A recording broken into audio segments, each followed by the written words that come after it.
Salam penuaian, salam terobosan. Semangat pagi! Semuanya semangat pagi. Apa kabarnya Bapak Ibu semuanya? Iya, senang sekali hari ini Rabu 8 Januari 2025 boleh bersama-sama kembali dengan Bapak Ibu anak-anak Tuhan yang luar biasa ya. Nah, hari ini saya akan menyampaikan berbagi dengan Bapak Ibu sekalian dengan sebuah tema rahasia memprediksi masa depan menjadi cerdas secara rohani di tahun 2025 ya.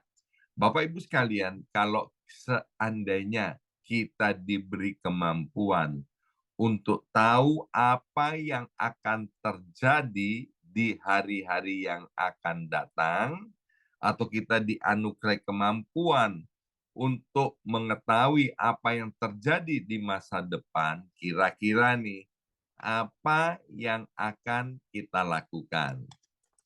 Mungkin ada di antara kita yang akan menyiapkan diri lebih baik, menghindari keputusan yang salah, atau bahkan memulai sesuatu yang baru.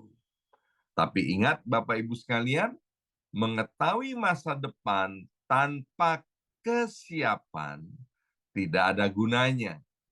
Tuhan tidak memanggil kita untuk hanya sekedar tahu, tetapi Tuhan mau agar kita melalui keintiman, melalui terhubung dengan Tuhan, kita menjadi siap untuk menghadapi masa depan. Maka itu tema sepanjang bulan Januari 2025 adalah Stay Connected.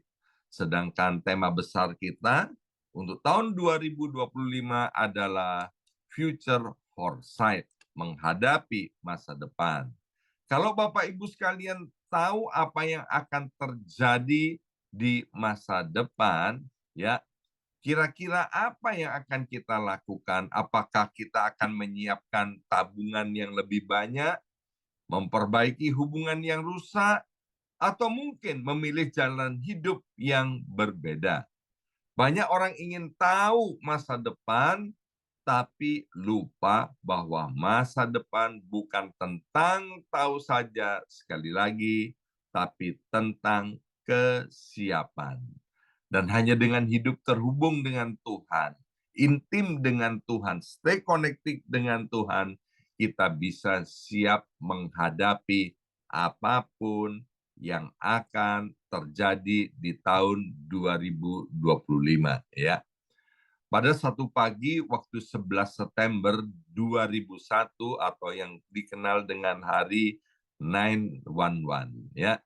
Di New York City, seorang anak Tuhan, dia bersaksi begini.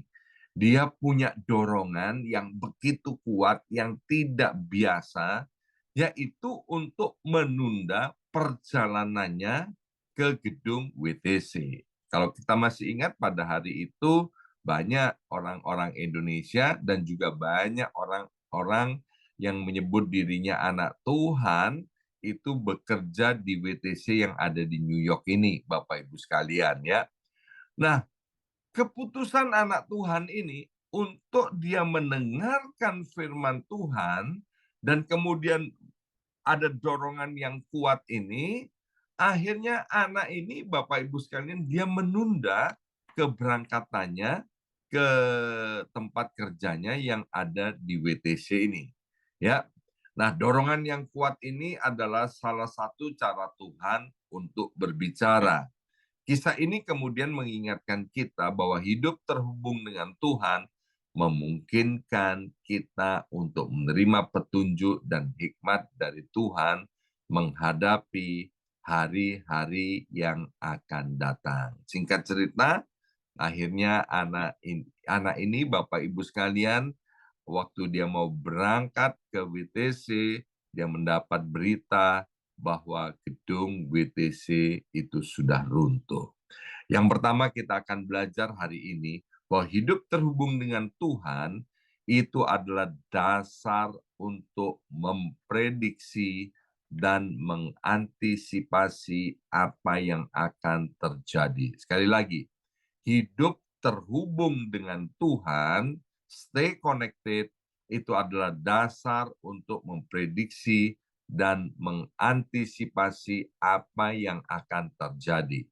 Yohanes 15 ayat yang ketujuh berkata, tetapi jika kamu tetap tinggal di dalam aku dan mentaati perintah-perintahku, kamu boleh meminta apa saja yang kamu kehendaki, dan itu akan diberikan kepadamu.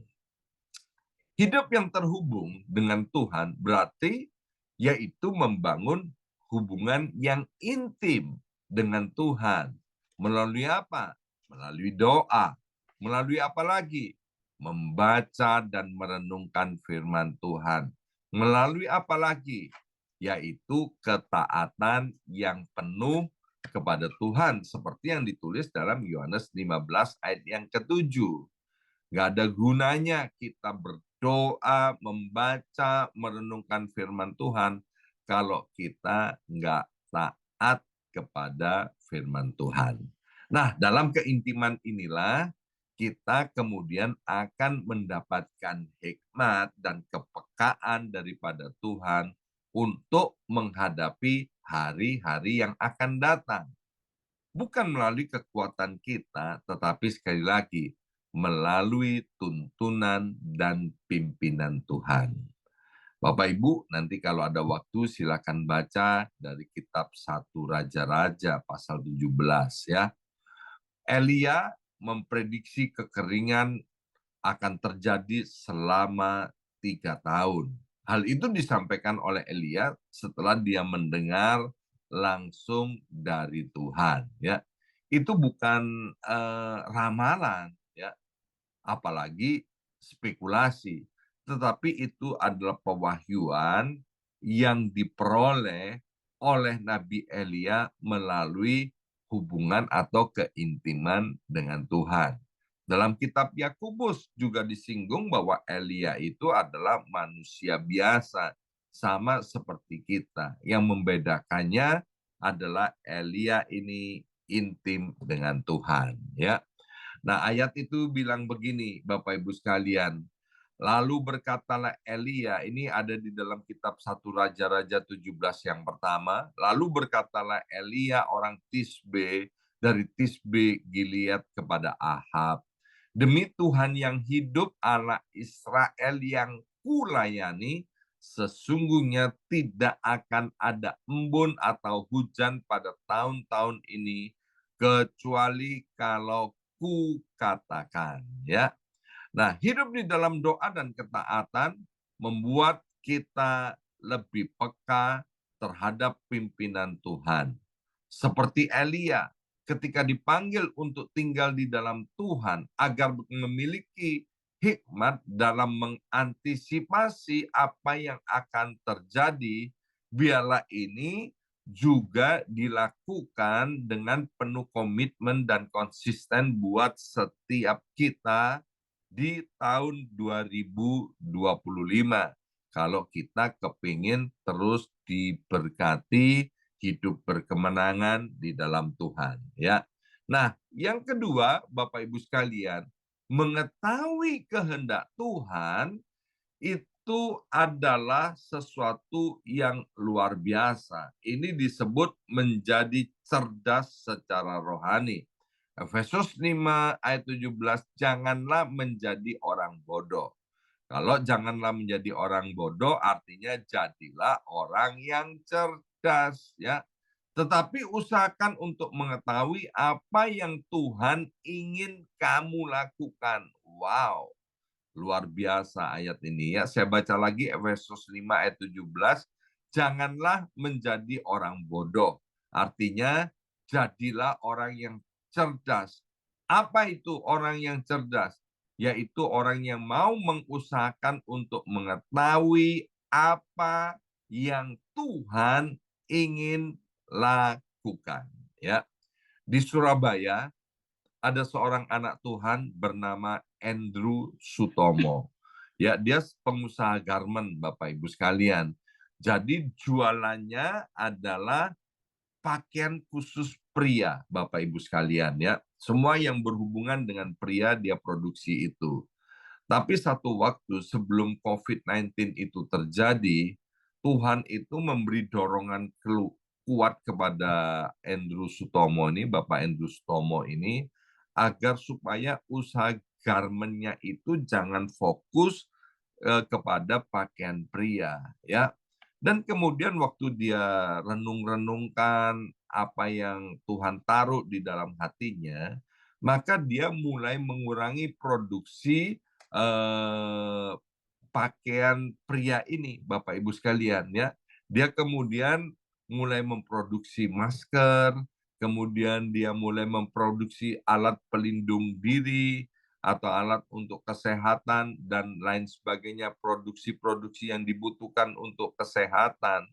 Dan apa yang terjadi pada waktu awal tahun 2020, kemudian terjadi yang namanya pandemi COVID-19 ya. Maka Bapak Ibu sekalian itu produksi pakaian prianya sama sekali tidak laku Bapak Ibu sekalian, sehingga stoknya menumpuk di gudang. Tetapi sebaliknya apa yang dia lakukan yaitu memproduksi alat pelindung diri, alat pelindung kesehatan dan lain sebagainya. Itu laris manis dan sangat dibutuhkan ya. Sehingga Andrew sebagai anak Tuhan dia diberkati lebih dan bukan hanya sampai di situ tapi Andrew mau berbagi, bahkan seringkali dia juga membagikan secara gratis itu masker-masker yang dibutuhkan oleh orang banyak pada waktu itu ya. Nah, yang ketiga dalam kitab Yakobus pasal 2 ayat 26 berkata, sebab seperti tubuh tanpa roh adalah mati, demikian jugalah iman tanpa perbuatan-perbuatan adalah mati. Mempraktekkan iman itu penting sekali. Tetapi iman dipraktekkan itu harus berdasarkan firman Tuhan. Jadi yang ketiga kita belajar begini. Mempraktekkan iman yaitu bertindak berdasarkan prediksi yang Tuhan berikan kepada kita untuk apa yang perlu kita lakukan di tahun 2025 ini ya. Iman Elia diwujudkan dalam tindakan nyata. Setelah Elia itu memprediksi hujan akan turun kembali, ya, maka kemudian Elia itu terus-menerus berdoa sehingga kemudian hujan itu datang. Setelah 3,5 tahun tidak datang hujan. Ketika Tuhan memberikan arahan kepada kita, kita dipanggil untuk bertindak dengan iman, bukan hanya mendengar. Saya seringkali mengajarkan kepada jemaat, ya, karena mereka tanya begini, bagaimana Pak untuk mengetahui ini kehendak Tuhan atau bukan? Yang pertama tadi saya sudah sebutkan, kita harus dekat sama Tuhan dengan doa, merenungkan firman Tuhan, mulai terbiasa taat dengan Tuhan. Maka ada 3 hal yang menjadi indikasi itu suara dari Tuhan atau bukan. Yang pertama, kalau itu suara dari Tuhan, pasti tidak menyimpang dari Alkitab, dari isi Alkitab yang ditulis dari Kejadian sampai kepada kitab Wahyu. Yang kedua, kalau itu dari Tuhan, maka pasti mendatangkan damai sejahtera. Dan yang ketiga, harus dilihat situasi dan kondisinya seperti apa. Kalau 3 hal ini menjadi satu dan itu benar Bapak Ibu sekalian, maka satu hal boleh dikatakan itu benar dari Tuhan. Contohnya, ya, misalnya kita mau kawin, ya, mau kawin, kemudian Alkitab bilang apa orang mau kawin boleh, ya kan? Mau kawin boleh, Alkitab tidak melarang orang kawin, ya. Yang kedua, ditanya ada damai sejahtera enggak? Oh ada Pak, damai sejahtera karena aku kebelet kawin, aku kepingin kawin. Yang ketiga, harus lihat situasi kondisinya, ya kan? Situasi kondisinya gimana? Kamu ini sekarang statusnya apa? Oh ya Pak, saya ini statusnya adalah suami dari seorang istri, adalah ayah daripada 5 orang anak. Lah istrimu masih hidup atau sudah mati? Ya istriku masih hidup Pak, ada di rumah. Nah itu namanya situasi kondisi. Situasi kondisinya itu tidak membolehkan kita kawin ya karena Alkitab itu menentang yang namanya perceraian. Berarti itu bukan dari Tuhan, Bapak Ibu sekalian, tapi dari hawa nafsu.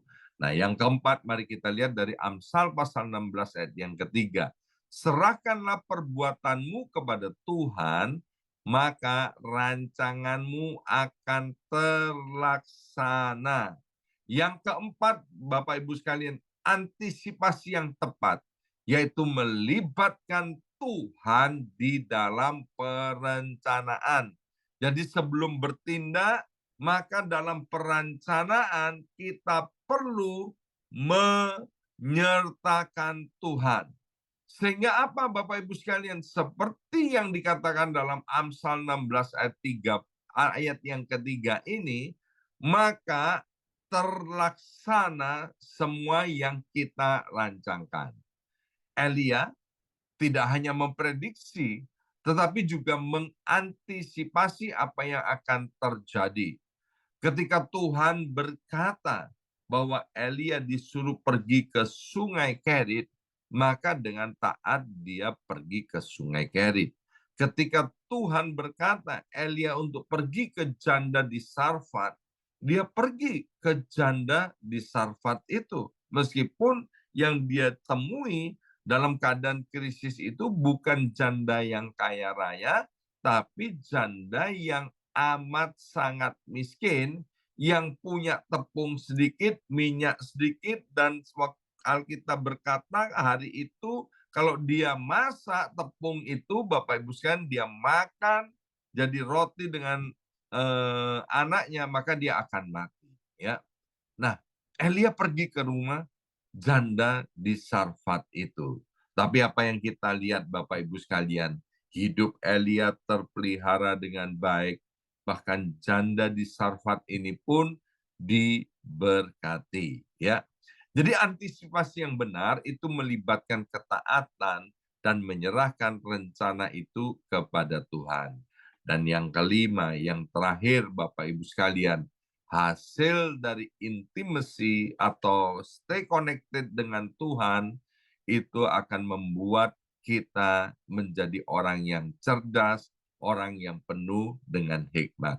Mazmur 25 ayat yang ke-14 ini adalah mazmur daripada Daud, berkata begini, Tuhan bergaul karib dengan orang yang takut akan Dia, dan perjanjiannya diberitahukannya kepada mereka. Sekali lagi, ayat ini keren banget, Bapak Ibu sekalian. Tuhan bergaul karib dengan orang yang takut akan Dia. Pertanyaan, takut akan Dia itu gimana? Takut akan Tuhan itu bagaimana? Takut akan Tuhan itu adalah menghormati Tuhan, dan bukti menghormati Tuhan yaitu taat kepada firman-Nya. Jadi kalau kita bergaul karib dengan Tuhan, di sini dikatakan perjanjiannya akan diberitahukan kepada mereka. Kedekatan Elia dengan Tuhan menghasilkan hidup yang dipenuhi dengan hikmat dan kuasa. Akhirnya kita lihat bagaimana melalui kehidupan Nabi Elia ini. Dalam 1 Raja-Raja 18 dikatakan bangsa Israel bertobat melihat kuasa Tuhan yang menyertai Elia waktu ada peristiwa di Gunung Karmel itu. Bapak Ibu sekalian, hidup yang penuh hikmat memungkinkan kita menjadi terang di dunia yang penuh dengan kegelapan ini. Seorang anak kecil bertanya kepada papanya, Papa, bagaimana caranya kita mengetahui apa yang akan terjadi di hari-hari depan. Papanya berkata kepada anaknya, kita tidak perlu tahu semua tentang hari depan. Kita nggak bisa tahu tentang semua hari depan.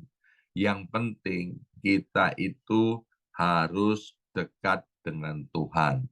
Kalau kita dekat dengan Tuhan, maka percayalah hari depan itu akan mengalami yang disebut dalam Yeremia 29 ayat 11, yaitu hari depan yang cerah, hari depan yang penuh dengan pengharapan. Begitu juga dengan setiap kita, Bapak Ibu sekalian.